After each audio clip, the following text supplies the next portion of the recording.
Hello guys, അസ്സലാമലൈക്കും. എന്തൊക്കെയുണ്ട് എല്ലാവരും വിശേഷം? എല്ലാവർക്കും സുഖമല്ലേ? നമുക്കിന്നൊരു ബ്രെഡ് സാൻഡ്വിച്ച് ഉണ്ടാക്കാം കേട്ടോ.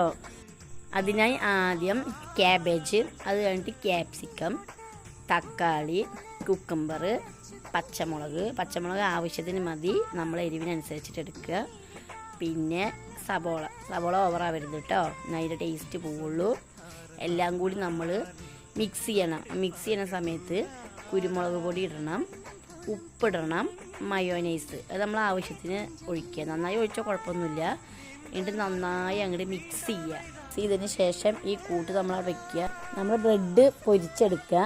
അതിന് ശേഷം നമ്മൾ ബ്രെഡിൻ്റെ മുകളിൽ മയോനൈസ് ഒഴിക്കുക. ഒഴിച്ചതിന് ശേഷം അതിൻ്റെ മുകളിൽ നമ്മൾ മിക്സ് ചെയ്ത് വെച്ച ആ കൂട്ട് എടുത്തിട്ട് ഫില്ല് ചെയ്യുക. അപ്പം നമ്മുടെ ബ്രെഡ് സാൻഡ്വിച്ച് റെഡി. എല്ലാവരും ട്രൈ ചെയ്ത് നോക്കണം കേട്ടോ.